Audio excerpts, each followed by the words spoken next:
Paul, good to see you. Ben, it's been a while. It's been a while. Hmm. Been a while, but the time has come around and You know what time it is? It's Dyson sphere Dyson sphere time. time. I'm good. Do you want to, That yeah, was we'll take. perfect. That was perfect. That's exactly how it should be. It We'll, should be we'll, completely organic, which is Dyson sphere. We've got a lot to talk about today because you have been very effective in actually figuring out all the things that we should be talking about.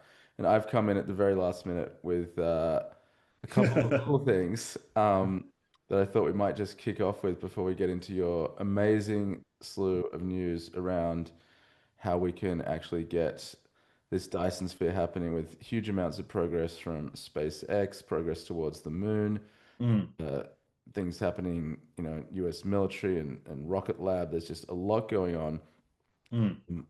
So I think, a big part of the Dyson sphere is people going, what are you talking about? Like that seems all very like, far-fetched and futuristic. Yeah, Because of that, there's a lot of people who are, very, very intelligent, who are building things that are not necessarily accelerating the path towards the Dyson sphere, but they're trying to solve what, really is an energy problem in some different ways. So I thought I'd talk about a couple of those. I went to a presentation at Plug and Play in Santa Clara last. just to interrupt you. So, like, this is the case against the Dyson sphere. It's the case to sort of like not, it's, I don't think it's the case to not do a Dyson sphere. It's the case, well, okay, why don't we say it is? That sounds, Yeah. Well, this is just the case define. against the Dyson sphere. Built. It must not be built. And here's the reason why. Um, the reason why it must not be built like right now, and we should do other things, is that there's other ways to do energy that we're more familiar with. And two of those are last energy and Hmm. photo energy. So last energy, Do you want to maybe share your screen and do the share yeah, your screen thing? I could, I think that is within my capabilities. But let me just make sure it's completely within my capabilities here. Hmm. It's gonna go and there we go. All right, it's now within my capabilities. Um, all right, so we had a great chat, or a great event, where some of the, I think, founders, CEOs, executives of these companies were speaking last night in Silicon Valley in the sort of San Jose area at Plug and Play, which is a big kind of a meeting area and co-working space and accelerator that has been around for quite some time. So one of these companies is Last Energy, and Last Okay. Energy is doing micro nuclear reactors. In Yep. micro, we're talking like, you know, you'd need, 20 of them to make like a megawatt or something like that. Like they're really quite small. Hmm. Um, and so their idea is that rather than innovating on any of the way you actually make nuclear power, you just the only innovation is on the containment technology, and you just make the containment technology way smaller. And then you can just mass produce, and so you can get economies of scale just by Right. lots of these little baby nuclear reactors by Sure. having, the same exact same process going on, but just less of it in a smaller box. So just to interrupt, how far along are these guys? They seem to have raised quite a lot of money, and they're about 7 years on. And I think they said they've just got approval to do their first nuclear reactor, like I think like later this year or next year. I think to do their first like fissile material kind of reactions. Right. Have they got customers? Do you know? I don't know how much you actually know about them. I'm not sure. I saw that come up, but Hmm. I assume that they probably do, or they've got like Yeah. backers. It's probably a bit like Boom, where it's like you've got all these people Yeah. fueling you and pre-ordering and everything, but like obviously they haven't sold a unit yet because they haven't done the reaction yet. Okay, so back to Dyson spheres. Why is this a case against Dyson spheres? Because there's so much uranium. There's so much uranium on the planet. Like, just look at Australia. We've got a third of the world's uranium doing nothing. Yeah, tell me about it. Don't Yeah, get me started, Ben. if you've got all that uranium and it's not going to create emissions, then that sort of solves for people who've got those concerns. And it's a technology we already know how to do. We already, we know how to make nuclear reactors. We just don't know how to make them quickly or cheaply. And so, um, it's probably a bit further along in terms of the technology readiness than like, yeah, we know how to make satellites. We don't know how to make orbiting data centers yet. And Yeah, then right. we need to figure out how to make them quickly and cheaply as well. So what are you saying? Like you chuck some of these reactors out in the desert and build a data center next to it. Is that what Well, you put you're them where, implying I or? guess, next to wherever you want to build a data center. And True. people would probably be happier if they were in the desert because then you would Mm, with the not in my backyard issue of the nuclear reactor. mm. Do you know, as a little aside to all our listeners, apparently I think the only place in Australia where fissile material is processed is like near my house here. It's like it's It is yeah. in Sydney. It's in the south of Sydney. Yeah. It is. So it's actually in the city, like there's It's houses in the around city. it. Yeah, there's like houses all around it, and yeah, it's used for Lucas Heights reactor, That's it. That's it. and Yeah. it's used for medical isotopes, Mm. and like some other research. Apparently, they do a doping of some of the key elements of transformers as well there, um, Transformers as in for like electrical power transformers? substation. Yeah, like that's No the way. Interesting. apparently. Yeah, I heard that. Yeah. Cool. All right. Sorry to interrupt. So, yeah. So nuclear, everyone says like get the nuclear done, but of course, as soon as that this person's presentation had finished, immediately this guy from Fervo Energy got up and said, "Look, you can't do nuclear because it takes too long to approve, and the micro reactors are always 10 years away, and you want to do gas and you are doing gas, but you can't solve this with gas because." Um, the gas turbine orders are backed up for like the next decade, and like you could get all the gas out of the ground you want. We for some reason we cannot make enough machinery to set fire to the gas and spin a turbine with it, which to me feels like surely the most easily solvable problem of all of these. But apparently, it is just beyond the scope of the current manufacturing pipeline in the world to create enough things that can burn gas and spin around to make electricity. So, if that is indeed, That does seem solvable though. it does Yeah. feel very solvable, doesn't it? Like maybe we should be building gas turbines. Like, It might be just one of those problems where it's like it's so like boring, no one's really undertook it yet. it's like, could we make more engines? Like, Yeah, I'm I pretty feel like we've sure. made quite a lot of engines. Yeah. It seems to be something humanity has figured out at like the scale of like tens to hundreds of millions of like fossil fuel powered engines. But assuming it is indeed that difficult to create more of these engines, geothermal power. So geothermal. So geothermal has always been this sort of idea that, like, logically, it just sort of, it's like, I guess intuitively or maybe naively, just makes a ton of sense because you drill a hole in the ground, and then you drill another hole in the ground, and then you like let the water get hot in the hole. Um, Yeah. then the water comes up and turns the turbine. So it's like, all right, well, why aren't we doing it everywhere then? Like, I mean, we know how to drill holes, and we've got water, and it can get hot. So like, what's the problem?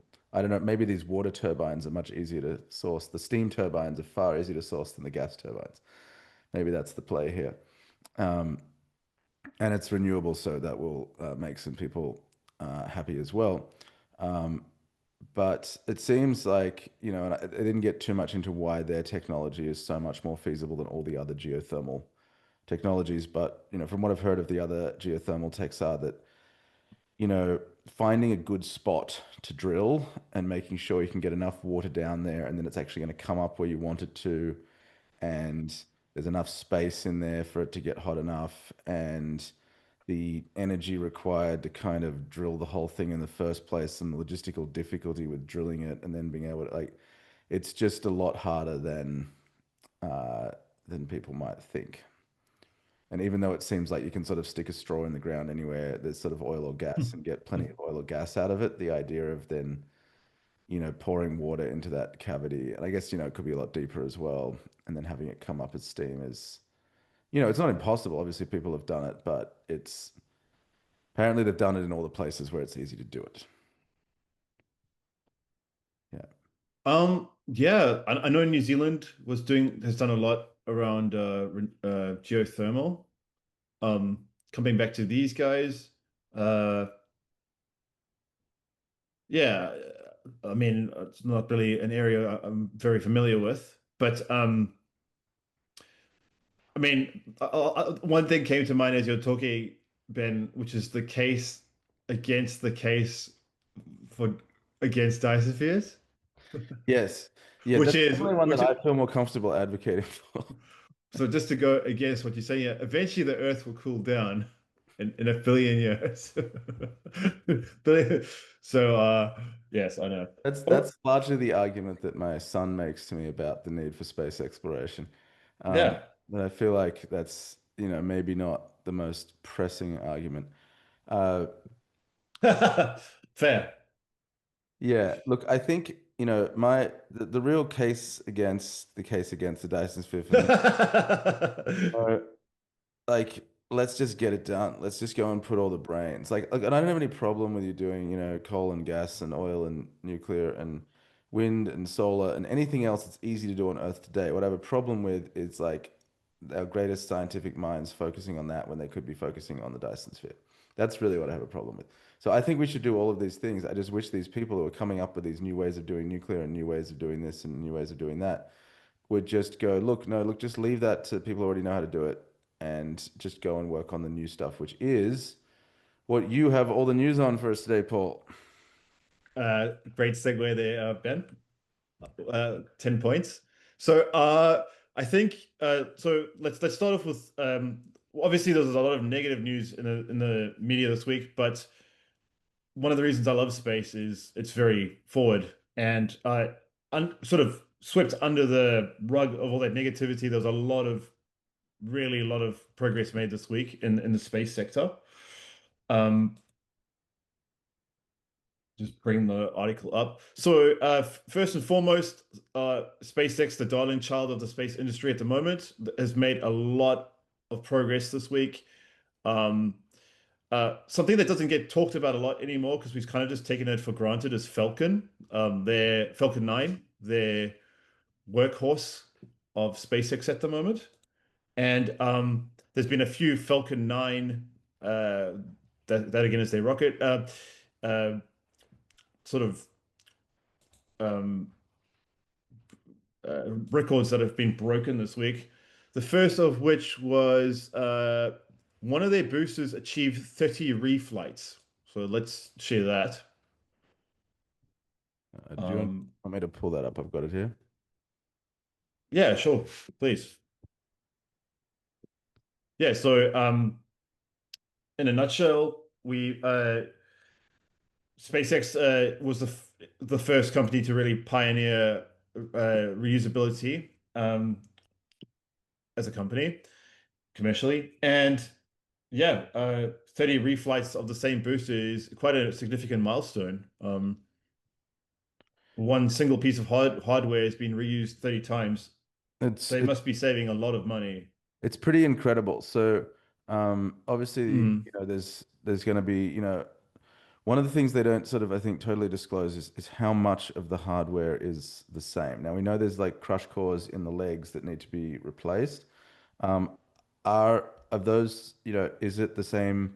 I assume it's at least the same, fuel containment structure and propellant mm. containment structure. Are all the engines the same? Did any of the engines Yeah, yeah. get switched out? Do any of the pumps get switched out? Like Mm, um, I know they were getting. I think the last record I saw on the turnaround time was around like 2 weeks or something for them to land a booster and then have it ready to go again, which is pretty mm. incredible. I mean, they're not going to be able to replace everything in that time. Well, I don't know. It's SpaceX. Maybe they could replace everything. Yeah, Like, under what conditions is it the same booster? I guess there's that.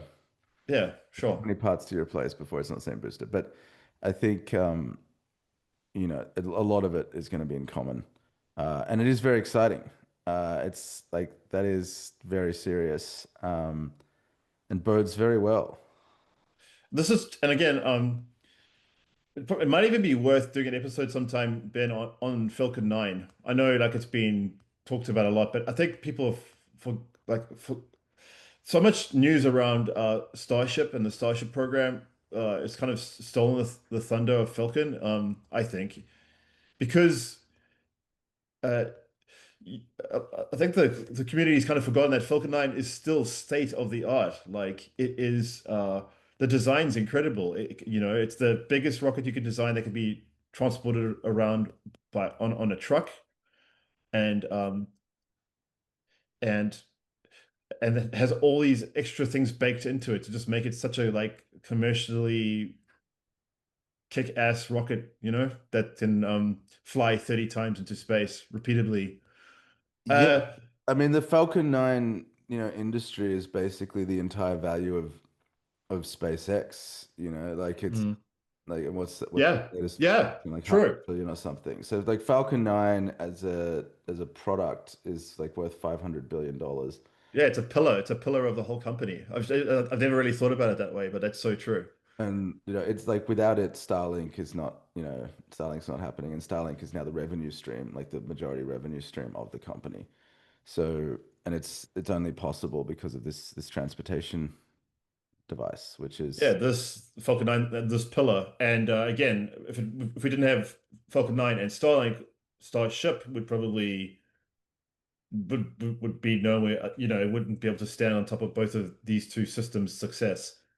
So yeah, again, what else? So it's also the uh, only thing that can reliably take, people up, to and from the space station. It's an American property as well. yes. Yeah, and again, if you want to talk about it, like where America's still leading, they are definitely still leading in space. Yeah. But we'll get to that in a second. So the other piece of news, if you want to please bring it up, Ben, is the also Falcon related, is the the booster has landed 500 times now. So yeah, again, this rocket kind of under the, it's because it's no longer sexy anymore. It doesn't get much news cycles, Mm. but that is It's epic. 500 landings is nothing to scoff at. Has anyone like what other companies are even trying to attempt reusability? It's like New Blue Origin and Rocket Lab, right? That's it at the moment, and I think China is trying as well.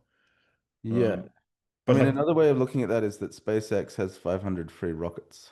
yeah, yeah, that have cost, I don't know what. I think that I saw somewhere. I think it was like Scott Manley did a breakdown on how much it might cost to refurbish them. It was like, oh, I don't know, it wasn't Scott Manley. It was that other channel.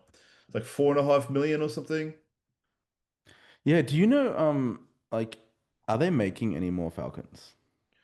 Yeah, I had an article in the same news set. I think there. I'm not sure if I put it in the same list, but They're just so reusable that there's just no point. they recently, this week again, um, launched a brand new one for the first time in ages. Yeah, right.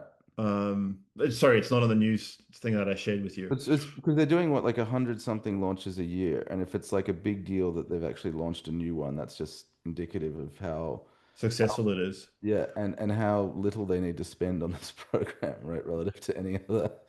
Like this product's worth $500 billion as a company, and the net cost of it is, let's say 4.5 million for the refurb, right? So Yeah. plus fuel or something, right? So each launch costs some money, but like they only really need to make like, each vehicle, what a new vehicle's like 60 million or something, Mm, thereabouts.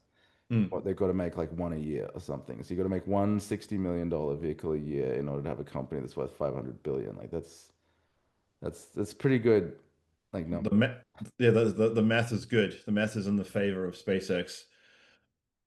If they ever go public.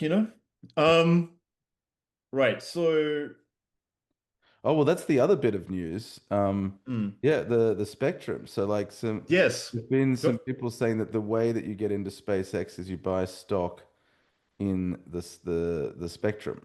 okay. Would you like to? I've got an article on that as well. That's something else. Yeah. Again, another huge piece of news this week. Do you want to go over that, Yeah, Ben? yeah, I just pulled that up. So the $17 billion spectrum coup. So SpaceX, it was interesting to actually see some of the backstory on this. Did you read much into this? I read a little bit. I have, yeah. Yeah, yeah. Yeah, so these guys, the company they bought the spectrum off was actually in trouble. Did you know that? Because they weren't using the spectrum. And so Mm. they've gone and bought the spectrum. And if you buy the spectrum and don't use it, that is yeah, basically treating the spectrum as a financial holding drew FCC attention. So the idea is that, yeah, sure, you can bid on spectrum and it's a capitalist market, but it's also a finite resource. And the idea is that by bidding on the spectrum and obtaining it, that given it's a finite resource, you would at least offer some service on it for the benefit of people who exist in an environment where that spectrum exists. Yeah, yeah. Understand. And so then if you don't do that, then the FCC is going to be like, look, I think you guys don't really need that spectrum because maybe you shouldn't have it anymore, even though you paid for it because you're just not doing anything with it. Mm. They're treating it essentially as an asset. Yeah. Like, yeah, Yeah. Put it to work. put the asset to work. Yeah. Yeah. And so this has solved that company's problem, EchoStar's problem. Um, and it's also solved SpaceX's problem of wanting some spectrum. So Mate, it's like it's incredible. Like this is a I don't know, there must be SpaceX must be like going like this at the moment, you know?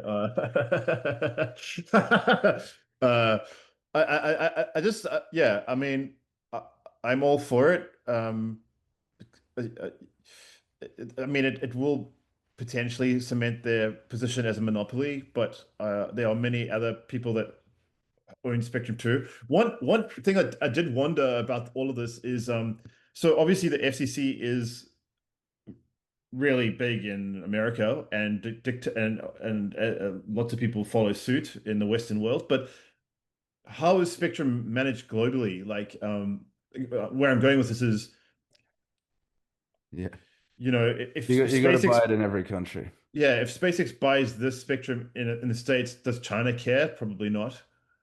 No, I mean, Mm, you've just got to buy it in every country. Like maybe the only reason other people would get like you'll see, different versions of phone handsets for different regions based on the carriers that they support and the frequencies they're operating on, which I assume yep. to be influenced by the spectrum that's been licensed by those carriers. So I guess, maybe it, has some minor impact on the number of like, handset variants that need to be made or something based on, whose spectrum they're going to be consuming. Um, I don't think it's as serious as like left and right hand drive versions of cars or anything like that. I think Yeah, right. it's Yeah. like, I'm sure there's It's some cost to it, but it's not that big a deal. mm, Um, so yeah, the I think the thing that's most interesting to me about the idea of SpaceX, really sort of amping up their interest in the whole kind of telco space, is that like telco is not, like people don't like really launching telcos because there's just not like a lot of money in it. It feels like a lot like airlines where, there's that whole that Peter Thiel, I think famously was like talking about the value of monopolies and how like worth why is Google worth so much more than all the airlines put together? Because surely like the absolute, the amazingness of air travel and the utility of air travel, is arguably, more interesting than Google, or at least comparable. Given that's the case, like why are they operating on like sort of 2 and 3% margins? Okay, Australia excluded, where there's this sort of room for one and a half airlines, and you've got more that sort of 10 to 20% margin. But still, it's nothing in comparison. And they're basically all worth nothing except for their mileage programs. And so, despite the fact they're operating what is, one of the most, glorious achievements of humanity in the ability to actually have, humans routinely flying everywhere, they're essentially worth not very much as companies. Um, and I feel like telco has operated, in a similar, situation where like, we've figured out how to, master the electromagnetic spectrum to move these signals around and create devices that can access that, you can easily put in your pocket and use all day. And yet all these phone carriers aren't really worth, all these wireless carriers, they aren't really worth that much um, because like anyone can do it, and most of the consumers of these just they'll switch in a heartbeat to save $1 a month or something, right? mm, Um, and what's most interesting to me about SpaceX entering this whole space is they've just figured out how to just slash the cost of access to these services so much that there actually is margin there. right? And it all gets back to Falcon, right? Like if they didn't have Falcon, this spectrum, like what's the value of it, right? They're just Mm, another telco. They're just mm, another company that can go and launch, a Global Star or Iridium or whatever, and like it's a super high price satellite direct to cell or whatever service that's like for specialized handsets for right. this, that, and the other.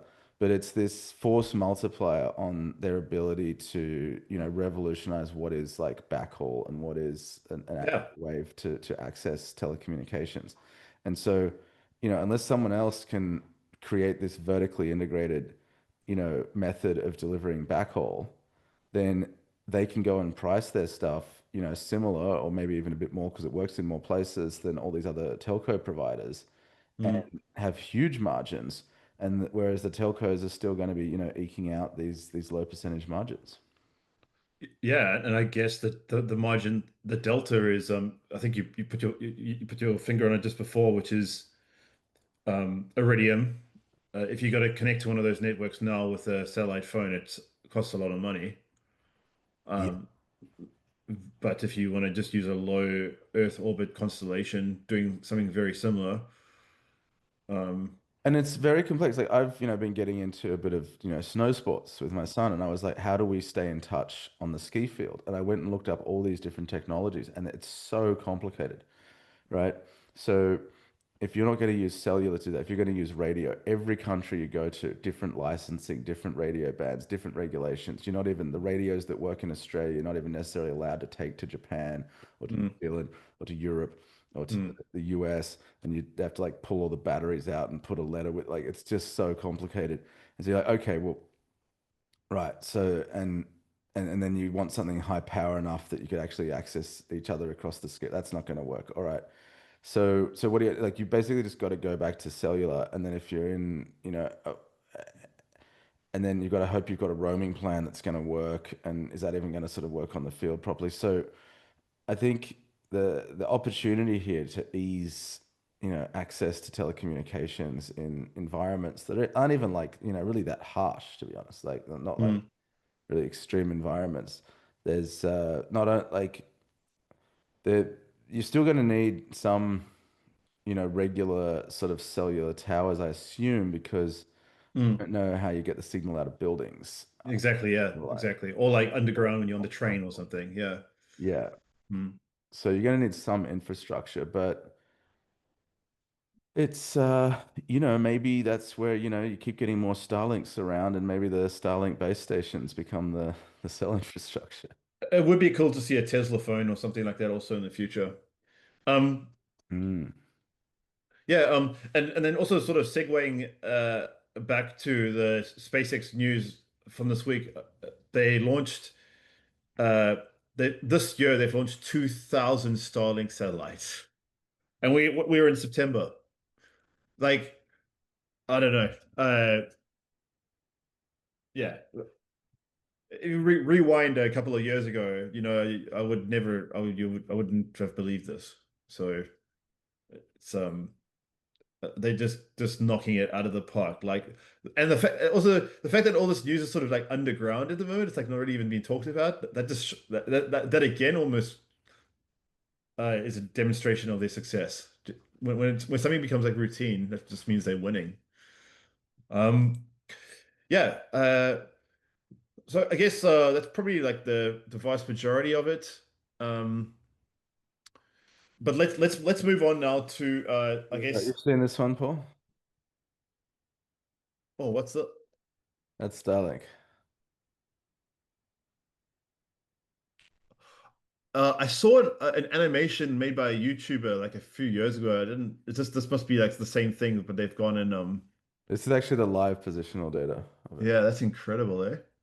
And it says there are, just shy of 6,000, of which, um, oh, okay, so there's 5,600. I saw slightly different numbers from somewhere else. I thought they'd deorbited a fair bit more than that.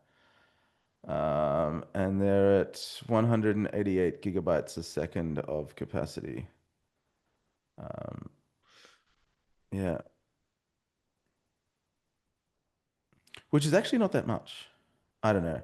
Maybe because I'm working in AI and like I like moving. a lot of data. Very Yeah, quick. you know more about that. That's like roughly how much I'd want like point to point between like clusters across private internet links. Um, but like that's yeah, that is enough for a lot of humans to have access to the internet. The V3 though that's coming with Starship apparently is meant to be like orders of magnitude more Just a second. I data. think this one might be out of date because it's saying the last Starlink mission launched 537 days ago. Let me see if I have a more up-to-date one.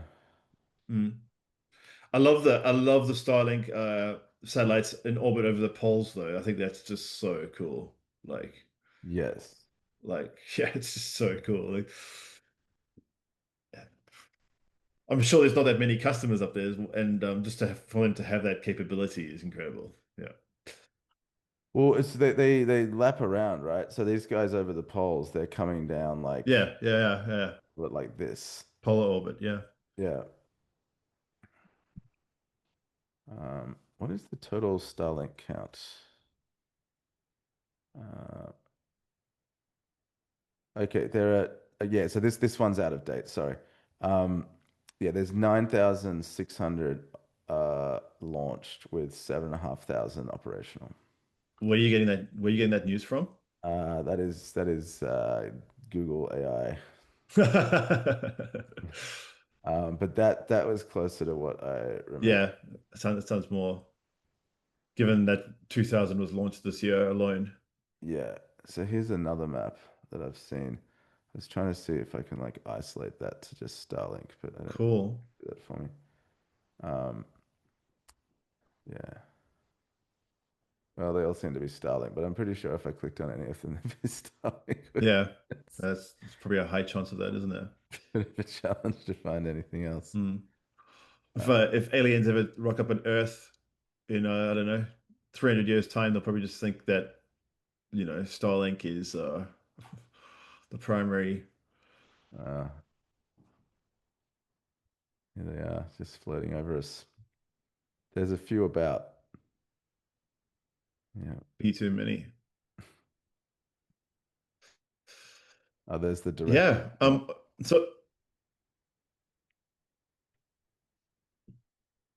So yeah, let's move away from Starlink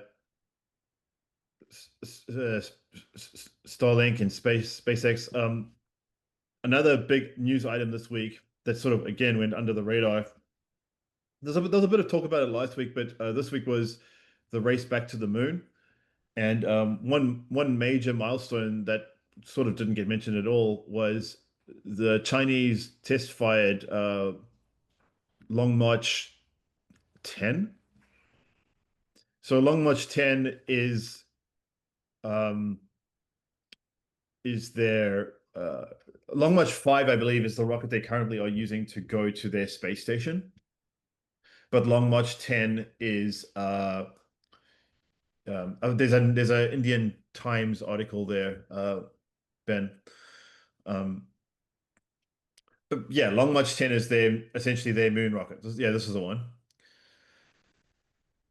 So they're static fired it a second time. They're getting that they're getting close to being able to Mm. launching this thing. And we're in 2025. They've said they want to get back to the moon by 2030. And I believe them. The other article which you had up there just before was around their lunar lander. And again, their lunar lander last month they successfully did test flights, takeoff and landing of tethered. It had a cable attached to it. And I believe they also were like trying to simulate uh, the cable was not only just like for safety, but it was also simulating like moon gravity as well. Yeah. Yeah, it successfully.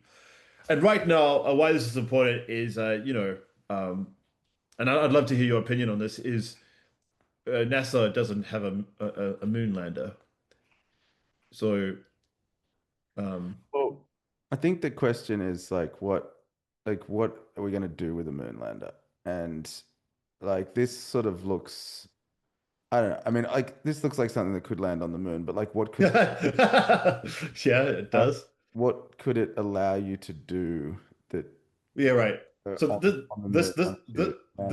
this lander would be a Apollo-esque. So it could take two people to the moon. Sure, exactly. Yeah, and that's where I'm going with this, which Yeah. is we've sort of done that. We've done that quite a few times, quite a long time ago, sort of exhausted the benefits of doing that. And so Mm.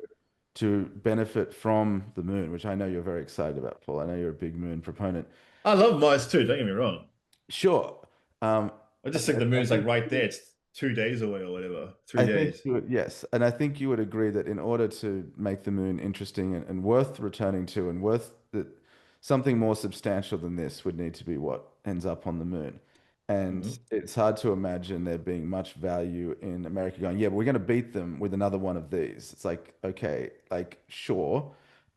Maybe you'd rather beat them with a more sort of Starship-sized object that could actually start to bring some equipment and maybe some more people, but more importantly, like some actual infrastructure that could be set up on the moon. Like you can start, drilling for ice and resources and start setting up, 3D printers or tunneling machines to create radiation shielding or something. I mean, this is music to my ears, Ben. Yeah. So, yeah, will China get two people in a Apollo-esque thing to the moon before the US gets more people to the moon? Quite possibly.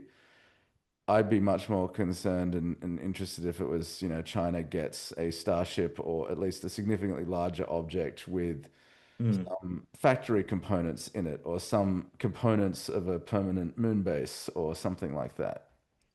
Yeah, no, so And I think the real challenge here as well, and what the reason for all that sort of, the lunar gateway and everything else is that in order to actually get anything to the moon and back, if you do it with the traditional, rockets, the amount that you can get to the moon versus the size of the rocket that you need is just the ratio is not great. You're not getting a lot to the moon and getting a lot back. yeah. The cost of actually getting anything there at all. Whereas Mm. if you go, look, no, we actually want to take this seriously. It's okay. We're going to go and put something significant on the moon. In order to do that, we have to have refueling. We have to have vehicles that are going to and from a gateway or LEO that are, getting topped up with fuel, topped up with resources so that something substantial can actually get to the moon. And so from that perspective, yeah, it'd be great if things, got moving faster. But I think the US plan to actually put something, like a Starship, or I think actually is going to be Starship, a lunar lander version of Starship on the moon is much more interesting. And if that comes a couple of years later, well, I think, America still won, right? The It's so yeah. China's basically just So many points to unpack in what you just said there. I absolutely agree that like the rocket equation, I believe is what it is. Where you have to use multiple stages to get to the moon. You staging your rocket, you're throwing away all the chunks to get that energy to go to the moon. Essentially, is yeah. I mean, doing it the Apollo way is you'll never build a base. You'll never get that space infrastructure, that topic that I love to talk economy, about. the Yeah, space it's the space economy, economy. It'll never thing with Apollo. so that again, but the signal that China will send if they could pull this off will be, We're 60 years late at Apollo. yeah, okay, that's one way to look at it, but like no one, why has NASA not been back since? And I know that's a whole thing we could go into, yes, but most average people that don't pay attention to space and everything, they'll be like, that that'll be a big thing to them, I think. Most That's people, that's yeah, fair. That's fair. Okay, Mm. so there is the possibility that we will lose the appeal of the masses. The prestige that goes with it, yeah. Um, So it's going to be pretty important that this yeah, huge really propaganda isn't piece. like, 60 years too late. Like that's going to be a pretty important messaging to put out. Yeah, but look, regardless, I still think competition is great. I hope this actually lights a fire under SpaceX's ass and gets the Starship moon lander program um, you know, going at 120%, 100. But one other interesting news article I saw this week as well that I wasn't able to find for this episode was um, uh, apparently the moon lander. version of Starship was approved when there was no NASA administrator at the helm. NASA was in a. I just thought that was interesting. Anyways, so let's move on. I did read a little bit more into that one, and I Oh, you think, did?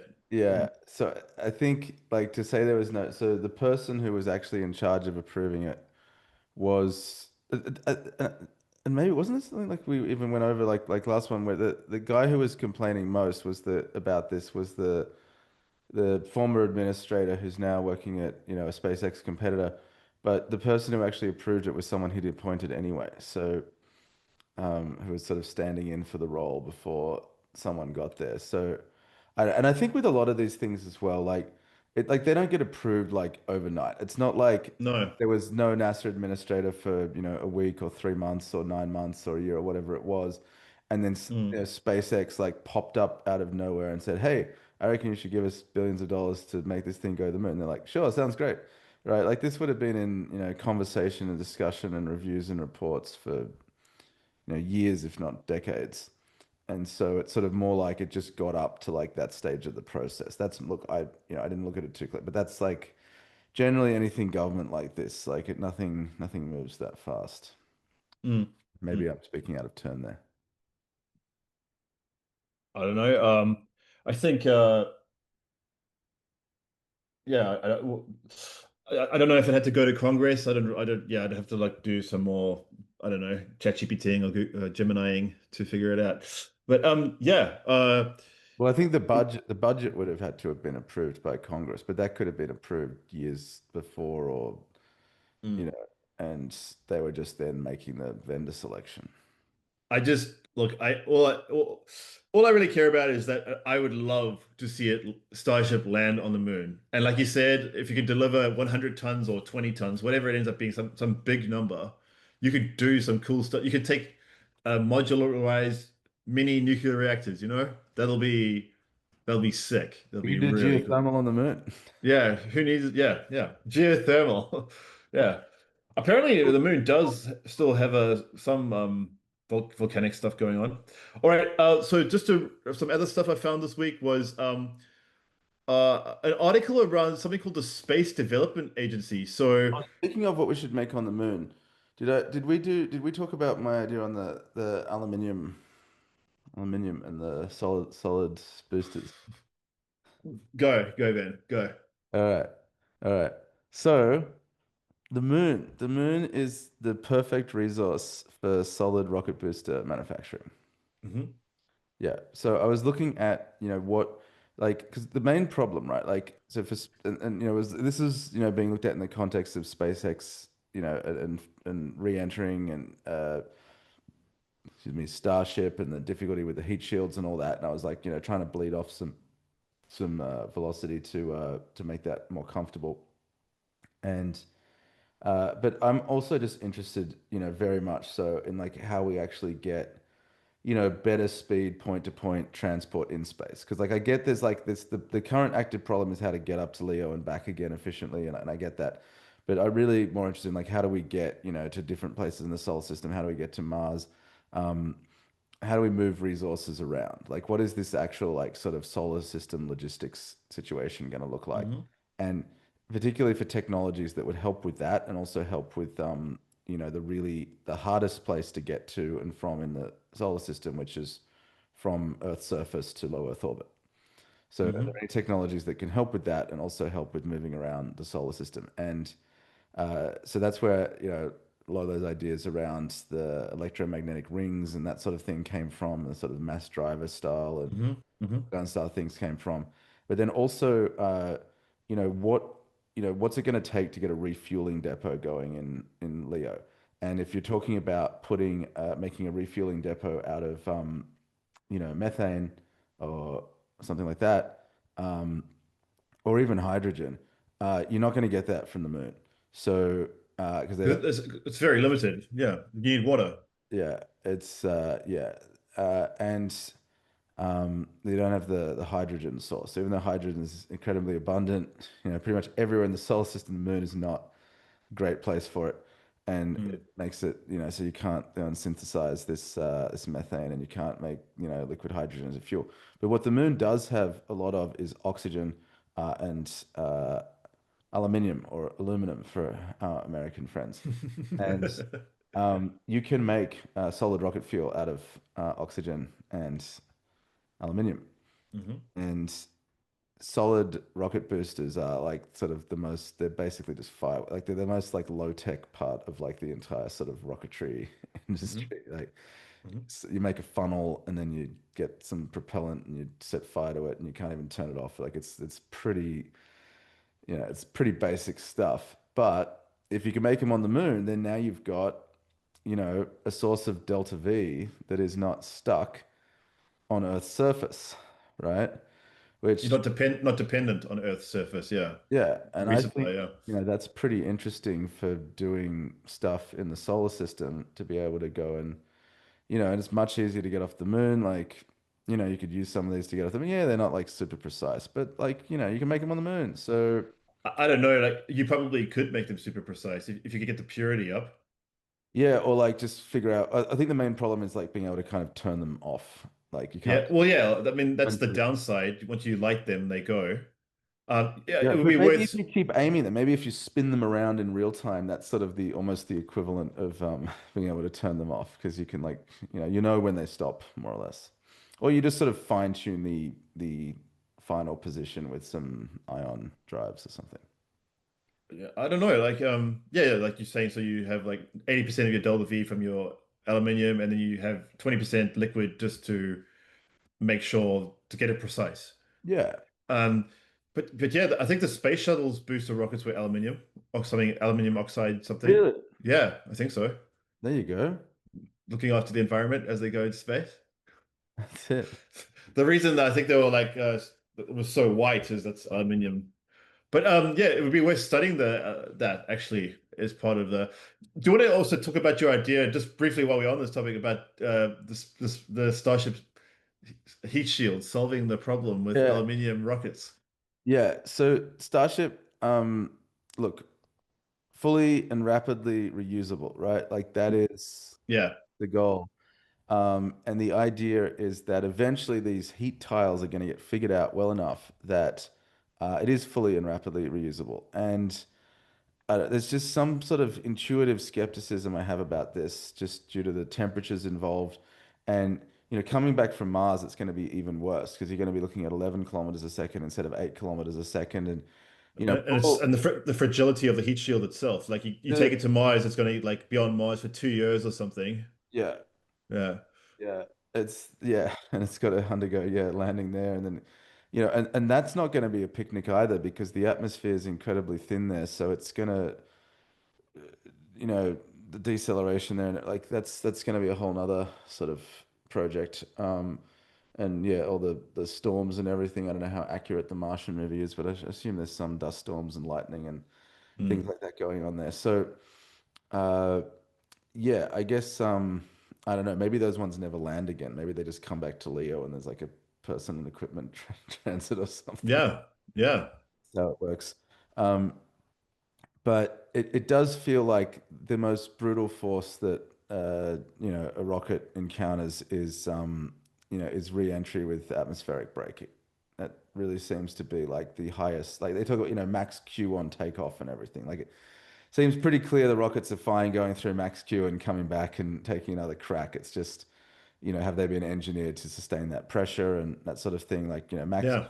max Q is not the maximum stress the vehicle is encountering. It's the thermals on re-entry is really what's the ultimate test of these vehicles.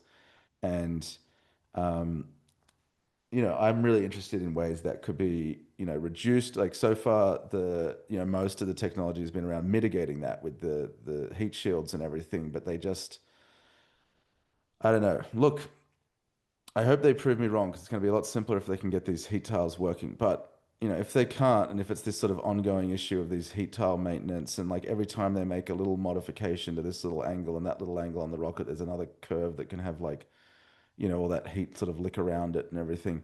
Hmm.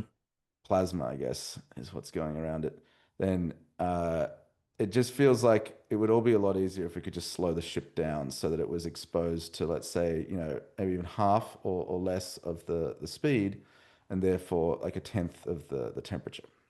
Yeah, it'd be cool to use titanium or something as opposed to heat shield in the first place. Yeah. Exactly. And Mm. so, how do we slow it down? So my first idea was, this sort of system of magnetic rings, which electromagnetic rings, which would also serve as a way to kind of, railgun stuff off towards the sun, towards Mars, wherever you wanted it to go, as part of this solar system logistics program. And then the second idea was like, well, wait a second, why don't we just slap some good old moon-made SRBs on the sucker and Just just fall directly out of the sky. yeah, exactly. Like Uh, you've got all this orbital velocity going on, so why don't you just go and knock half of that off with some of these rockets and then just have a nice peaceful low plasma descent. Um, and then the other option, but apparently a lot heavier from the sort of quick AI botting that I've been doing to look at it, is you just go and even simpler would just be to just go and make a big heat shield on the moon out of like because like the problem with the heat shield, like obviously you could make a big enough heat shield to protect Starship, is you couldn't launch with it, right? That's the problem. mm, You make mhm. thin enough. But if you just go, look, no, we're just going to make it dirty. We're just going to carve a chunk out of the moon. Just Regolith heat shield. yeah, and just slap it on Starship and be like, yeah, Mm, just let that burn up. Who gives it? Yeah, mm. doesn't matter. Um, I really do like the idea though of using aluminium rockets to decel to yeah, get back to Earth. I think it's a great idea. Like, we're decel ac. We're decel accelerationists. do you want to just wrap up these last couple of news items and then Let's do it. so this week also whilst browsing the news, discovered this thing called the Space Development Agency, The which Space I'd never Development Agency. which I'd never heard of before. I was like, what is this? We know of NASA, we know of the Space Force, we know of I don't know, all the various other agencies. Space Development Agency. It turns out it's like quite a new one. It was brought into existence in 2019. Yeah. I'm looking at golf courses. That's not the right thing. Why is that not working? Let's try that again. Um, the Space Development Agency. hmm So, when did this come about? 2019, Mike Griffin, I think he's an ex-NASA administrator.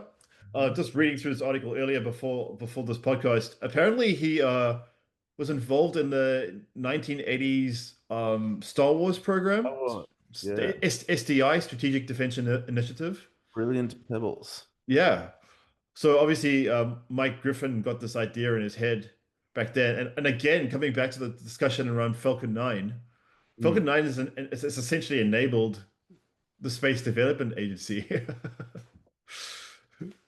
It's a yeah. So the US is going full tilt ahead with uh, its own low Earth orbit defense constellation.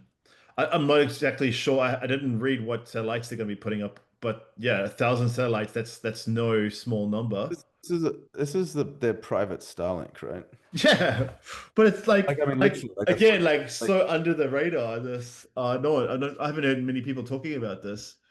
Um, well, I've definitely had some news on the private Starlink. So I don't know if it's this or if, because obviously they can sort of, try to, yeah, if you go to SpaceX's website, they have something called Star Shield, I think is the name. yeah. I'm not sure if Star Shield. I don't know how like interrelated Star Shield is with with the Space Development Agency. If these are two separate Earth orbit constellations, or if they are the same thing. Yeah. I wouldn't be surprised if they are the same thing. I wouldn't be surprised if some rebranding's been required. That's what they're doing in Starlink, right? But Yeah. yeah, just thought to bring this up Yeah. because It's interesting. any again any How'd you find low this one? I don't know. I was just going down a blue link rabbit hole. Yeah. Hmm. Yeah, and then last but not least, we have got some random news. So there was some missions to the International Space Station this week. Mhm. Just thought to say something about this. So during the period where Columbia, after the Columbia incident, where the Columbia was grounded, right? The only space news that we actually got back then was like progress flights to the International Space Station. And why I'm saying this is like it's so routine and like old hat these days that it very rarely gets any attention, but it's still going on. They're still launching resupply missions to the International Space Station all the time. And one interesting thing that I saw here was that Cygnus XL, which is like a back around whenever it was 2010 when the commercial resupply contract was granted to SpaceX. Cygnus was the other company that got awarded a contract, and I didn't even know that they were still around. I thought it was just SpaceX that was constantly doing the resupply now. So it's good to still have competition, in my opinion. Yeah, there you go, Cygnus. Looks like But it that. says this is being launched by a Falcon 9 anyway. Is it? This Yeah, I the following knew. says that about Falcon 9 carrying Northrop Grumman's new Cygnus XL. So I guess, obviously it's not a Dragon, right? It's not a Dragon like Yeah, so Dragon was doing the resupply. Cygnus is the actual spacecraft that does the cargo transfer. yes. So I thought it had gone obsolete because at one point they had their own launch vehicle that was using Russian engines. I think that's probably why they don't do it anymore, though, because of the war in Ukraine. Um, they had I can't remember what the name of the space and Antares. There it is there. Falcon Uh, really is space Uber, isn't it? It's it used to go to space using the Antares rocket, which used Russian engines. That yeah, that makes sense. But yeah, anyways, it's cool to still see competition. I'm always a fan of competition. I love SpaceX. I love them to bits, but it's good to have competition. Yeah. And speaking of competition, again, the other piece of news was Rocket Lab has finally completed their launch facility at Wallops. So for anyone who might not know, Wallops is another. There's the main space flight center that everyone always sees in the news is located in Florida. It's there's SL there's the yeah. But Wallops is another one. It's near Washington, I think. Uh Yeah, Virginia. Yeah, it yeah. is. Yeah, which is so if you live in that area, you can go see rockets launch. And Rocket Lab is going to be launching their Neutron rocket from Wallops. And again, this whole episode has come back to Falcon 9 quite a few times. uh, Neutron will be Rocket Lab's like direct competitor with Falcon 9. So the Hmm. Neutron rocket by Rocket Lab. And why that's important is for a while, they announced Neutron in 2020 or something like we were saying before we started this podcast, Ben. Hmm. But it's been under the radar. If you want to maybe go to Rocket Lab's website and just bring up Neutron, um, yeah, I'm not sure. Maybe the Wikipedia article too. Maybe that's probably it's right. Yeah.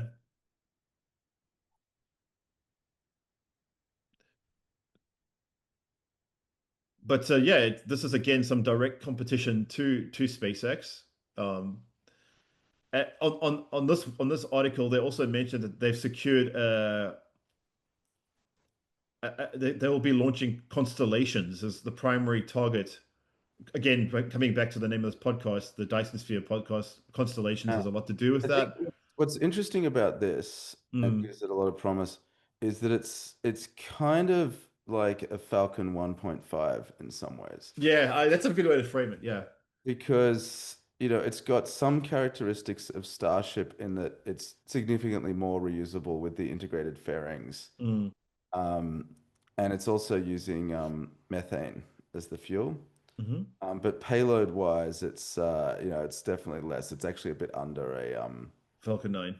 Falcon 9. It's But that's still, way under actually. Yeah. you look at what a Falcon 9 sends up, the vast majority of what Falcon 9 sends up is lots of Starlinks and easily like they could obviously be put in here. Yeah. They mentioned here somewhere on this, I think on this page or somewhere, that their primary customers are going to be constellations. So I don't know if that's again going back to that. Was it called? The space. It sounds like a real estate developer. What are they called again? Yeah, and so The basically they're saying Space the only Development thing you've got to Agency. throw away is this sort of can, which, it's perhaps almost been sort of purposefully designed to sort of look like, I don't know, not like very expensive, I guess. Yeah, yeah, Very true, true. sophisticated. Like, look, you got to throw away something, but like, do you really care? Like, Mm-hmm. like, I love the design though. The whole I don't know what they called it. I think they called it the Hungry Hippo. You know that game. That's the what they call that reusable I fairing. wonder if I wonder what it can go and capture. Like, if it can actually go and True. it's around space. Like, can it only release things, or can it go and gobble some up as well? That would be cool. Maybe there'll be the space junk collection as a service, like these True. hungry hippoing their way We should around. probably do an episode on that sometime. Space junk. That'd be really. But yeah. Wait a second. But this is not going to go to orbit. No. It goes to whatever 5,000 kilometers per second. Mm, Second yeah, per because it's hour. that second stage it's going to go to orbit. Yeah, correct. The one that looks Otherwise, cheap. it's going to have all these heat issues coming back. Yeah, correct. Correct. Yeah, interesting. But yeah, that gets you above the atmosphere, gets you Sure. 5,000 kilometers per hour or whatever. And then that little, like you said before, the throwaway second stage there that looks cheap, as you said, is what gets it to orbit. But yeah, like the other thing they also mentioned is that, again, this constellation thing, I think they've secured, I don't know, but I suspect they've secured Amazon as their primary customer. Um, I That know would make Blue. sense. Yeah, I know Blue Origin was meant to be the primary launcher of the Kuiper or Cooper. I don't really know how to say that. It's meant to be AWS's constellation, um, which doesn't have allocated band. What's it called? Spectrum. Hee hee. But but yeah. Anyways, I think this is great. Again, I love competition. I love there being more players in the field.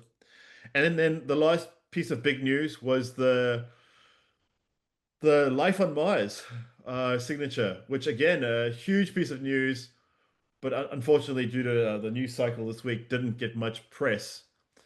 Um, they find the most definitive signature of of life. Um, Curiosity, I believe, is discovered. I'm not really sure what. I didn't really read too much into it. You can see there it says something about alien poop, so maybe it's like the byproduct of the ancient life that was there.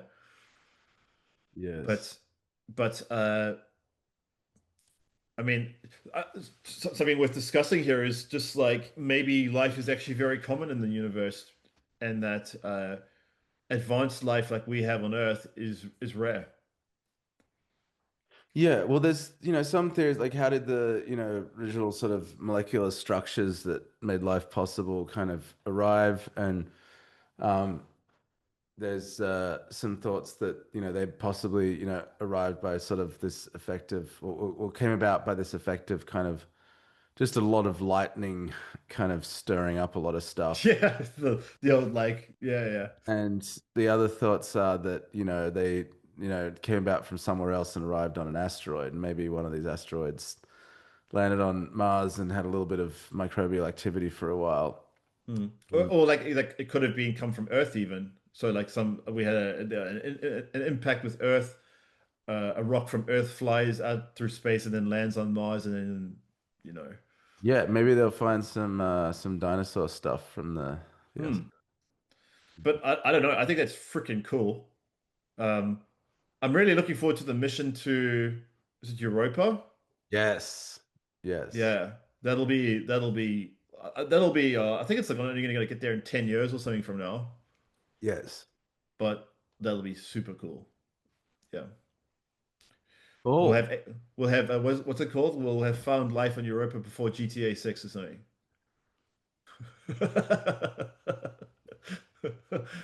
Yeah. Ah, epic. Thank you, Paul. Yeah, cheers, Ben. Great to catch up. Likewise.